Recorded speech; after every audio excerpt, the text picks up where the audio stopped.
If you're getting Social Security, SSDI, or SSI, January 2026 is packed, and I mean tacked, with payment dates, announcements, and money hitting your account. We're talking about your first COLA-boosted check, a completely scrambled payment schedule because of holidays and weekends, two major economic reports that could shift policy later this year, and a Federal Reserve interest rate decision at the end of the month.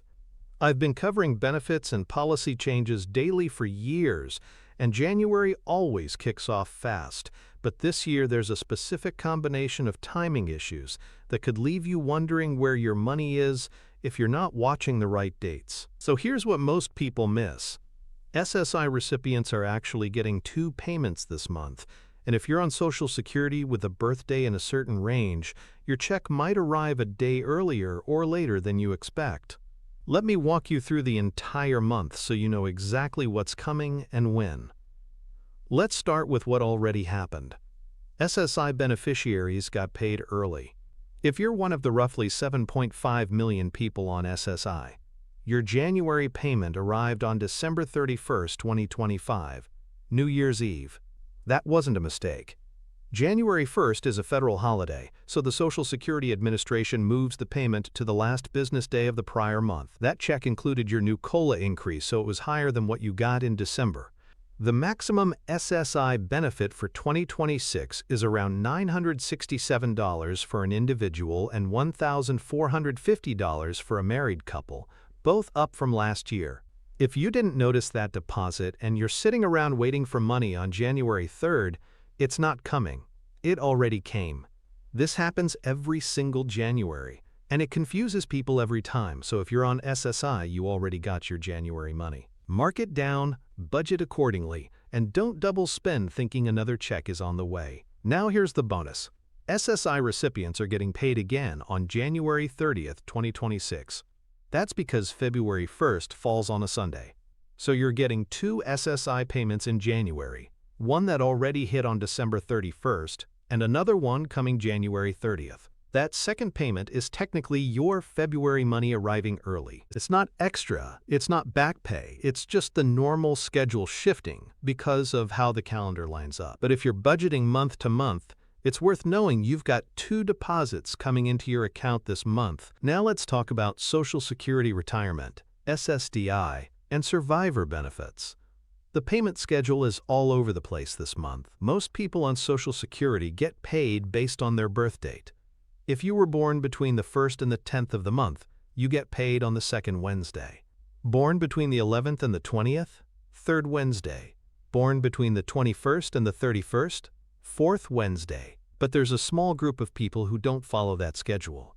If you started getting benefits before May 1997, or if you're getting both Social Security and SSI at the same time, sometimes called concurrent benefits, you usually get paid on the 3rd of the month. This month, because January 3rd falls on a Saturday, that payment is coming on Friday, January 2nd instead. So if you're in that group, your money should already be there or arriving today.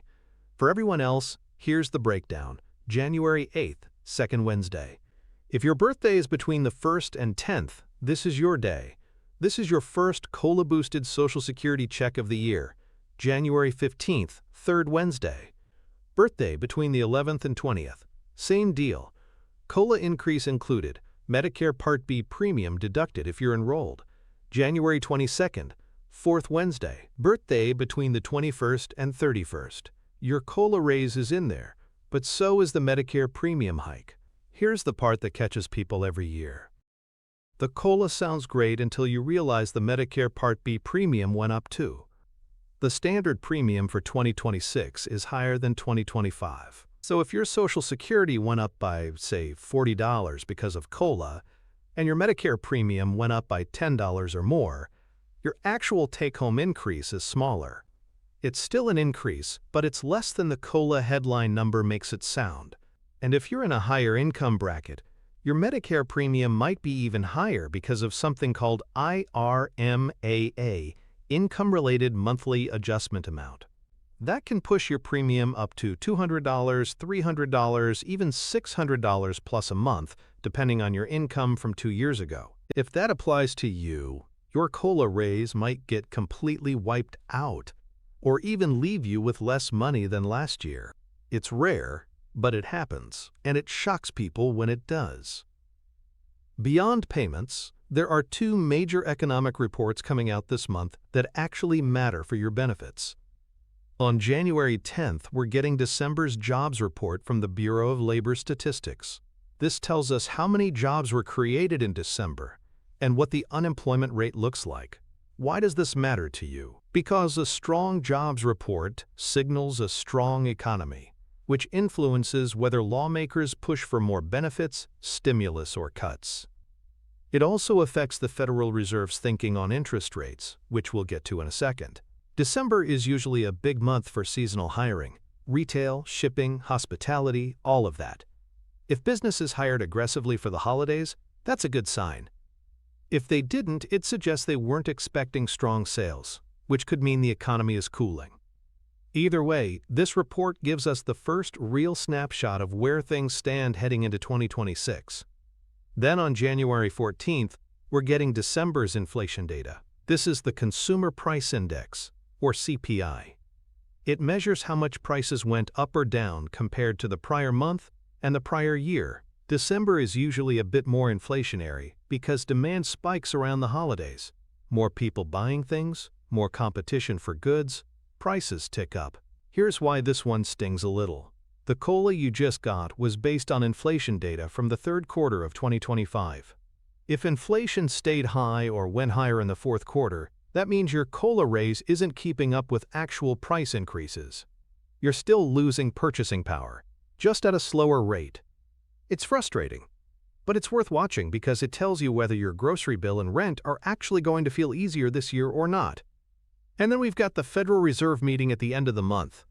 On January 29th, right after people with birthdays between the 21st and 31st get paid, the Federal Reserve is announcing their interest rate decision. This is Jerome Powell and the Fed's policy committee deciding whether to raise rates, lower rates, or leave them alone. Why does this matter to you? Because interest rates affect everything.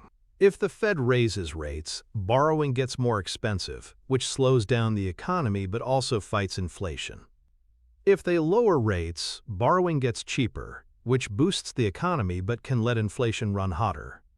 And if they hold steady, it means they're watching and waiting to see what happens next. For people on fixed income, the Fed's decision can impact your savings account interest, your credit card rate if you carry a balance, and even the overall cost of living depending on how businesses and consumers react. The Fed has been in a tough spot for the last couple years, trying to cool inflation without crashing the economy. January's decision will give us the first hint of their strategy for 2026. After the rate announcement, Powell holds a press conference where he explains the Fed's thinking. That's where you get the real story. He'll talk about what they're seeing in the economy, what they're worried about, and what they're planning to do next. If you're into this stuff, it's worth watching.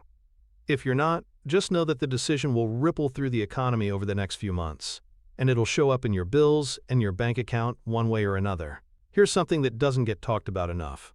The COLA increase and the Medicare premium hike are designed to work together, but the protection only goes so far.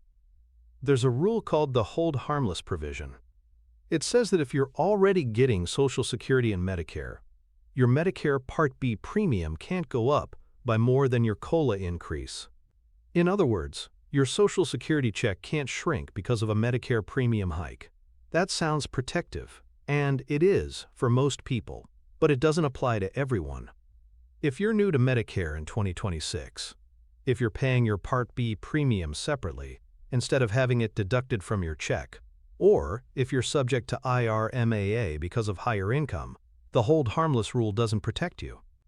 You just pay the full premium increase, whatever it is, and your net Social Security could actually go down compared to last year. This creates a weird situation where two people getting the same Social Security benefit can end up with totally different amounts in their bank account depending on how their Medicare is structured. Most people don't realize this until they see their first check of the year, and it's not what they expected.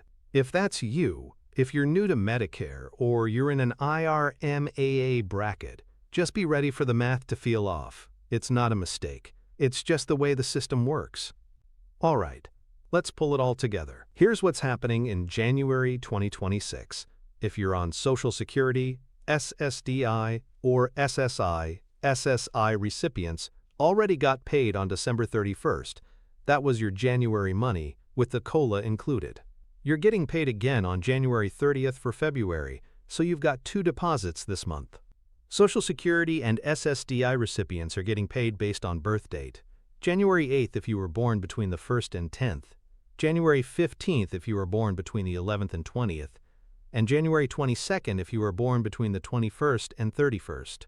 All of those include your COLA, but they also include the Medicare Part B premium increase if you're enrolled.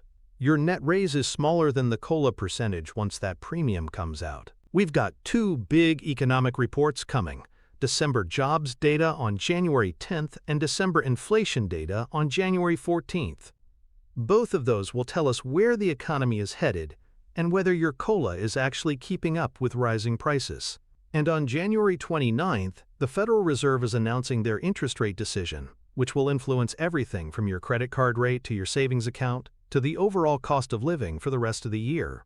January is packed. There's a lot moving at once. If you know the dates and you know what to expect, you can plan around it. If you don't, it's just going to feel chaotic and confusing. If this breakdown helped you get clear on what's happening with your payments this month, go ahead and hit the like button and subscribe if you're new here. It's free, and it makes sure you don't miss updates when things change. And if you've got questions about your specific situation, or you've already noticed something weird with your January payment, drop a comment below. I read every one, and a lot of times your question helps someone else who's wondering the same thing. Thanks for being here, Happy New Year, and I'll see you in the next video.